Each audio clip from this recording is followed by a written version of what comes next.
Hello, Assalamu alaikum everybody. Hope you're all safe, sound, and healthy. And here's another thing that we need to talk about, another very, very important subject that we need to address. And that is how we keep on distorting words and, completely removing them off of their original meaning and bringing in a new meaning, thinking or hoping that that would, erase the original purpose or meaning of that term. So, for example, it is, when we keep on talking about feminine vibes and we always talk about the soft look, which is so feminine, nowhere in history, at least in the original history, nowhere was it ever written that women vibes or women energy or feminism or feminist energy or vibes was soft. It never was soft because women were known as extremely powerful because they were, the givers of life on earth. So, especially even in pagan religions, in the original pagan religions, not the one that decided the hierarchy of the society so that they could create gender discrimination. No, we're talking pre that. We're talking about the original monotheist and pagan religions and customs. Every single one of them recognized the fact that women energy is powerful energy. Okay? So when you talk about feminist vibes or feminism or feminist energy or women energy, it is not soft and pastel and sweet and, no. That was the Western or the predominant pagan version, the later pagan versions when the hierarchy system was brought into place by weird-ass people like Confucius and Mencius and all those who and the Christian monks or priests and the Judaist rabbis who decided to distort religion. They decided that, the woman cannot be seen, the woman cannot be heard, the woman is soft, the woman cannot. No. In fact, if you look at Islam, nowhere in Islam is it written that a woman must be soft or that her voice cannot be heard. No. Women were extremely powerful figures even in Islam during the time of the Prophet, peace be upon him, himself, and afterwards. His own granddaughters, for example, his own daughters, his own wives, they were all very powerful entities. If anything, again, even in the Quran, a woman's status is mentioned to be 3 times higher than that of a man, especially if it is the status of a mother. And also the status of a wife is given more importance to than actually the status of a man, let's put it this way. So as a daughter, again, her status is given more importance than that of a man. So the men in Islam are supposed to be protectors of the women, yes, but they're supposed to be responsible for the women in the sense they're supposed to be responsible to make sure that those women are living comfortable lives. That is their responsibility. Nowhere again is it written that it's because women are weak or women are delicate. No. Islam also again points out the fact that women give birth, and that is why her status is higher than man. Yes, it is actually pretty much written there that the woman, because she goes into labor, she keeps a parasite, a human being. She keeps a human being and has a parasitic relationship with that human being for 9 months. And that is her labor. So it is that the whole 9 months are considered labor. In the medical term, we only talk about labor as in the actual labor, as in when she's about to, give birth. But in Islam, the whole 9 months are also her labor. So that is why she's given that importance. The point being that actually even in Islam, there is nowhere where it's written that women are supposed to be, soft vibes. No. This is purely, as I said, a present pagan. I wouldn't even say ancient because, as I said, if you look into ancient pagan cultures as well, women were given their due credit of being very, very powerful people. In fact, they were always known to be extremely powerful. Both spiritual, it was seemed that they had spiritual as well as mental as well as worldly strength. That men only basically have physical strength, but women were superior to them both in spiritual energy as well as mental as well as generally in worldly energy. So there you are. So women were always known as powerful entities. So the fact that, we have suddenly decided that, oh, it's soft feminine vibes. Yeah. Well, listen, it's up to the woman what vibe she wants to keep. As I said again, in Islam, that is also a privilege that is given to women. We can choose whatever vibe it is that we want to keep. But essentially, I just need to correct this, that essentially, women energy, or feminist energy or feminine energy, sorry, not, I keep on saying feminist, but feminine energy is anything but soft. Never was. It is originally the OG meaning of women energy or feminine energy was always powerful. It was always powerful. So, yeah.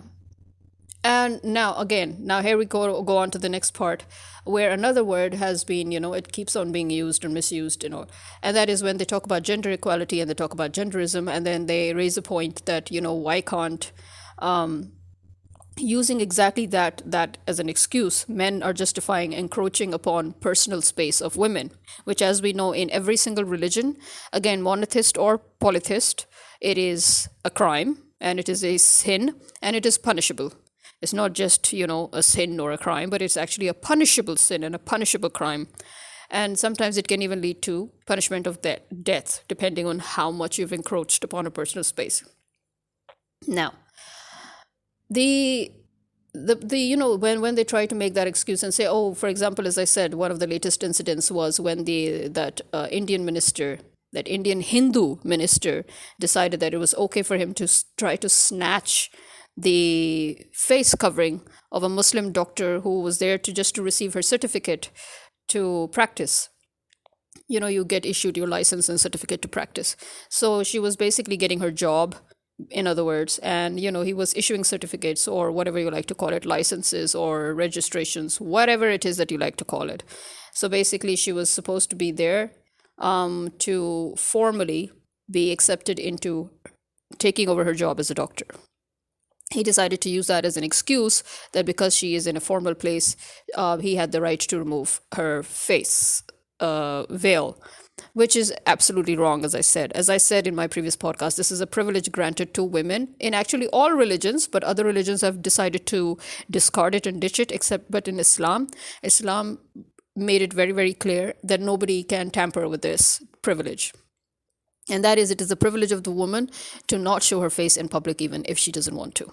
And nobody can force her otherwise. When people talk about, oh, but when you do still have to show your face when you go there for, to make your passport or to make your ID and everything. First of all, originally, even in your IDs, there were no photographs. This is again brought in by the Western governments who, when they decided that they had the right to encroach upon privacy laws and privacy rules all over the world, and they felt that the American government, basically, they felt that they had the right to dismiss people's privacy and people's right to privacy. And so they had the right to force people to take pictures for their identification, number one. Number two, okay, for passports, you need your pictures, but you know what? There is something known as basic common sense or etiquette, which I've noticed that the West doesn't practice at all, but at least the Muslim countries have the decency to practice that. And that is, when a woman needs to take her picture or whenever she has to deal with her documentation, the staff who take care of all of that are women too. So basically, females automatically choose female staff. It just happens. It's not like you're forced to, by the way, that's another thing. But you will see women automatically waiting for the woman staff to get free and to go to her because a woman is more comfortable with another woman. The female staff cannot force or choose a woman to say, no, there's a male staff over there, go to them, they're free right now, no. But also the female staff, if need be, would also have to take care of male customers, again, if needed. But again, first of all, they're behind the counter. There's no, there's no problem there, even if they do deal with male customers. Now, when it comes to taking your photographs, again, even though there is a man in the room who is in charge of helping the people take their photographs for passports, but there's also a woman. There is always a woman in the room, because they know that if a female is there, she's not going to be comfortable with a man. Okay, this has nothing to do with genderism, and it has nothing to do with gender discrimination. It has nothing to do with male female discrimination. It has simply to do with your natural instinct as a woman and as a man. As a woman, are you telling me that you're okay to just suddenly sit with a random man you don't even know? No, you would always leave at least a seat space. Even if a man comes and if he sees a woman, then automatically, instinctively, he will leave a space and sit a little further away. It's something that, don't try to challenge this or say, why do we do this? No, this is something that we need to continue to keep as a part of our instinctive as part of our instincts, let us say. Okay, it's not because it is religion imposed, or it's not because it is genderism imposed. No, this is our natural instincts, that females will be comfortable with females and males will be comfortable with males. And anybody who tries to challenge that in the name of feminism, or in the name of genderism, or in the name of whatever, chauvinism, whatever it is that you like to put it, I'm sorry, but you fail right there. Because the whole point, again, of female privilege is that she can choose not to mix with a strange man. Okay, she can choose not to sit with a strange man, and the man has no right to be offended. That's the thing, you see. In an Islamic country, a man would already know his place not to sit right next to a strange woman. And if they have no choice but to sit right next to each other in a public space, then they automatically acknowledge a sort of a barrier, an invisible barrier in between them anyway, which again, as I said, is common etiquette and common decency, and is common sense. Now, if you have an American man, he would like to make a big deal out of it, to say, oh, why can't I sit next to her? This is a public space and this and that. You will never find a Muslim man saying such stupid things. No, you will never find that. So in this case, at least the Muslim men have been ingrained upon this teaching that they have no right to force a woman to be in close proximity with them.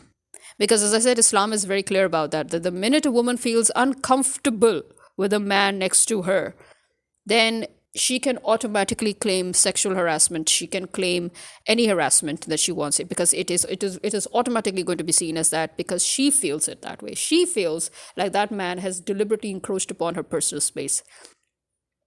So yes. So yeah, any woman or man who tries to say otherwise is wrong. Islamically speaking, as well as etiquette wise, you're wrong. I mean, look at a man. Even two men would never like to stand right next to each other. Even two men. They don't feel comfortable encroaching upon each other's personal space. So why the hell should a woman feel comfortable with you, who she doesn't even know, encroaching upon her personal space? Explain that to me. Yeah, it's BS, okay? Whatever these Western BS standards that they're trying to put in, saying this is actually the very opposite of what you talk about freedom of choice. Because you're forcing a woman not to have that choice. When you tell a woman that she cannot abort her child, you are forcing yourself on her. When you tell a woman that she cannot scream blue murder if you encroach upon her personal space, you are again violating her rights and her freedom to choose. When you're telling a woman that she cannot cover herself up properly, you're again violating her right to choose. You're violating her personal freedom and her personal space. So tell me, how is it that in what world are you right? Even if you bring feminism in, and even if you bring chauvinism in, if you bring any isms that you want to bring in, you will just be slapped right across the face by anybody who has any common sense whatsoever. That is why in Islam, education is an obligation. Yeah, because these kind of ignorance, these kind of ignorant remarks are unacceptable in a civilized society, in an educated society. Okay, so education is incumbent. It's an obligation towards every man and woman, and any parents who fail to educate their children, or to give their children the proper education as per the time in which they're living in, they will be questioned. Yes, they will be punished. Okay, and that is why free education is again another concept that was borrowed by the West.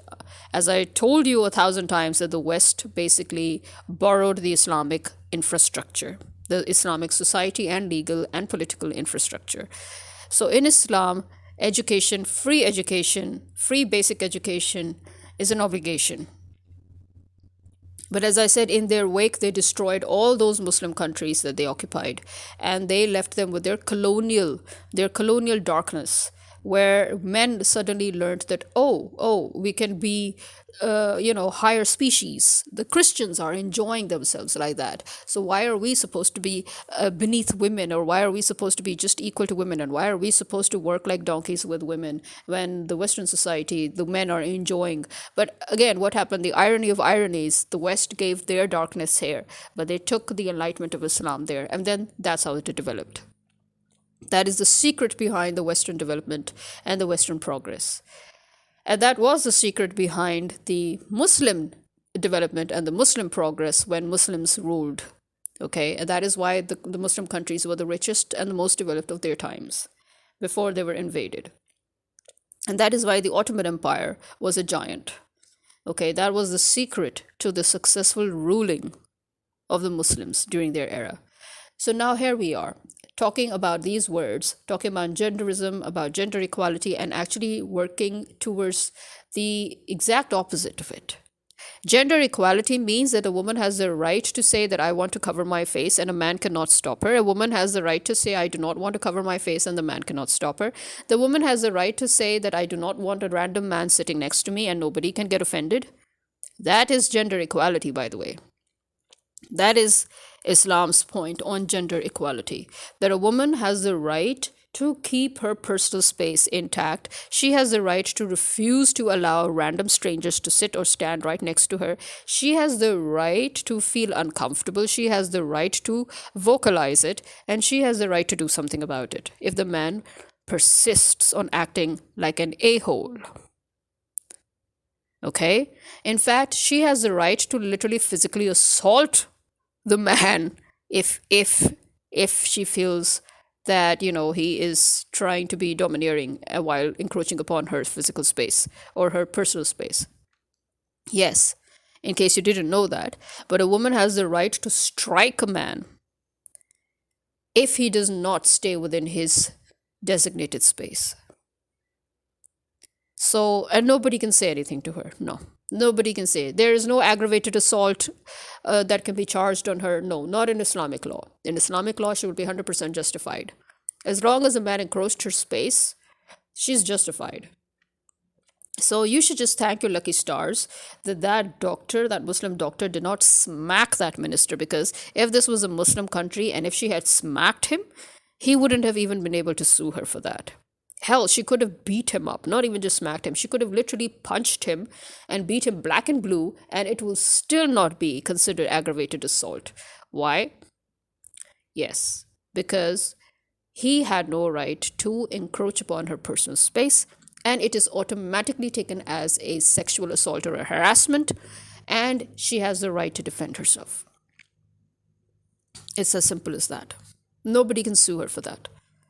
And again, as I said, that is why men are scared of the Islamic law, the original Sharia.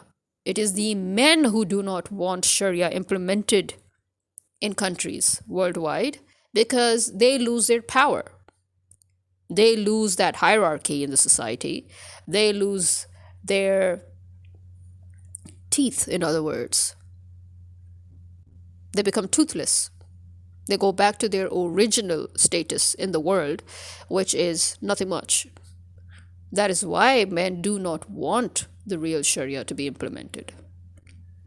And here we are today talking about feminism and feminine aura, and about gender equality and all this. All the while, you're basically, both men and women who are talking about these things, you're basically impeding upon women's rights while you're talking about these things. That is how ironic it is. I mean, that is how oxymoronic you've made your terms. You need to go and study properly again what gender equality means, and what feminine aura is, or what feminine vibes are, or what woman energy is, okay? Yeah, you need to go back to the roots. You need to go back to the original cause and purpose and meaning behind these words. Don't use these words against women. I mean, you're literally doing that. Even those women who talk about feminism and this and that, you are not talking about feminism. As I said, you are doing the exact opposite of what feminism movement began. Feminism movement, as I will again and again remind you, began because the women realized how the Muslim women in the Muslim world were living. They realized that, contrary to those women, the women in the West had no rights. They could not inherit their property. Their property or their money, whatever it was taken away by their fathers or their brothers or their husbands. They were not allowed to touch their own money. They were not allowed to hold anybody accountable for their own assets. They were not allowed to even dress in the way they wanted to. All of these things, and the fact that they were considered as, properties themselves and later on as sexual objects. They were fighting against these things, only to find that now people in the West, especially women, are talking about feminism and at the same time becoming sexual objects, and they regard that as part of the feminism movement. You just shredded the feminism movement with your own hands, because the feminism movement was fighting against women being sexual objects. But now the Western women who call themselves feminists and who talk about women empowerment, they are literally stripping themselves for men. And they think that this is women empowerment. It's not. Women empowerment is that the woman is a human being. She's not beneath a man, and she does not owe him anything. And she should be looked at as a fellow intelligent being. She's not supposed to be looked at as a sexual object. She's not supposed to be a form of, temptation or desire. She is supposed to be treated with equal respect, the same kind of respect that a man gives another man. In fact, he has to give more respect to the woman. So, how is it that you who claim to talk about women empowerment and feminism would have the gall to talk about how women who are covering themselves, or women who have chosen to cover themselves, that they are oppressed? You are oppressed. Thank you very much. You are oppressed, because even in today's time and space, where everybody's supposed to talk about higher IQ levels in education, and where everybody's supposed to talk about equality and mental harmony, you are going around stripping yourselves bare and turning into, Betty Boo or whatever it is. I mean, like, seriously, what is wrong with you people? Throughout, look at the Western cinema, look at the Western storytelling, Western narratives. Throughout, they have been brainwashing their children or their people, their population, into thinking that a woman's sole existence is all about seduction. At one point or another, you are teaching your boys right from their very, very, very innocent, naive ages. You're teaching them how to look at a woman, how to perceive a woman, how to think of a woman. And unfortunately, this has spread globally because of the internet, or because of the fact that media is easily accessed by everybody. So it's not like you're only catering to the American public. You're basically, or the Western public, you are catering to the whole world. So the whole world has access to this form of conditioning, in which they are seeing right from a very, very young age, wherein people actually do not even have the concept of gender. At that age, we had no concept of gender. Boys and girls, we played together, and we had fun together, and never once did we think, oh, you're a boy and I'm a girl. Never once did it cross our mind. But now, if you look at these little toddlers, even a toddler is aware of the fact that, oh, I'm a girl or you're a boy, or I'm a boy and you're a girl. Why? And suddenly it's become so cute for them to sing sexual songs, or to dance to sexual tunes, or to dance in a sexual way. And everybody's like, so it's not cute. If anything, it should raise the alarms within you, because you have literally sexualized your own little children, and you have stripped away from them their innocence, their childish innocence, their naivety. You have completely stripped them away. I've done at least 2 to 3 podcasts on how we have sexualized every relationship and how we have sexualized every gender, and that there's no space for platonic relationship at all, and that this is our fault, or I should say this is the Western world's fault, because they thought that just because you have now given rights to the LGBTQ community, it means that now they can taint and sexualize the innocence of children. That is wrong. You have to continue teaching children right from the start what we have always taught our children before, and that is gender doesn't matter, and treat each other as human beings, as equals. They should not even have the sense or concept of a boyfriend and a girlfriend at this age. I'm sorry, but they shouldn't. And anybody who says otherwise is a fool and a pervert.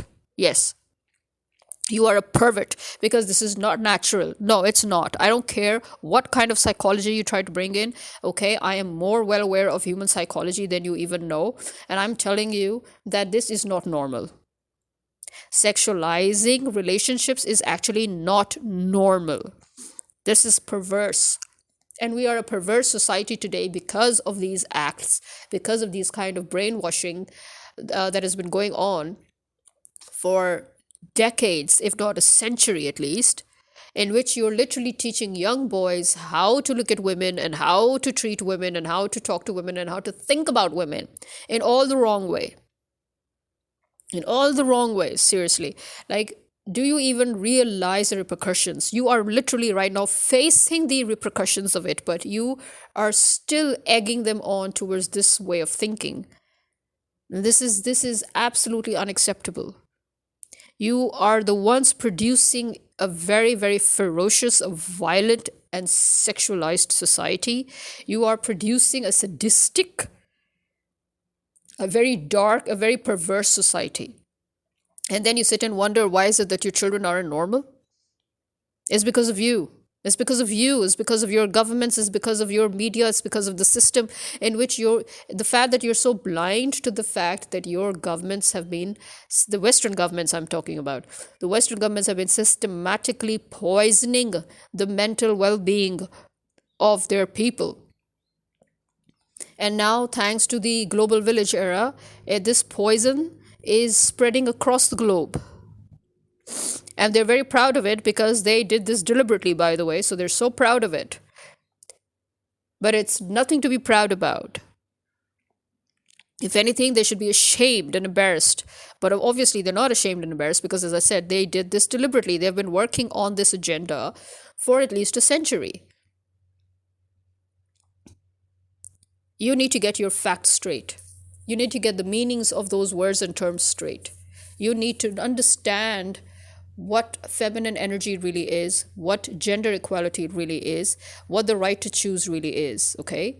Gender equality would mean that a woman should be served by another woman. If she goes to a public space, the counter that she goes to, she has the right to seek another woman. If it's a doctor, she has the right to seek a female doctor. If it's an engineer or even a driver, she has the right to seek a female driver or engineer who can cater to her. If it's a servant, she has the right to seek a female servant. That is what it is supposed to be, right? If she goes in to take a photograph for her official documentation, she has the right to ask for a female to help her with it instead of a male staff. And nobody can take offense on that. And nobody does, again, in a Muslim country. Nobody does. It's only in your so-called secular gender equality based societies that you people seem to have a problem with that. The irony of ironies. Get your facts straight and get your head on straight. This is me signing out. Khuda Hafiz.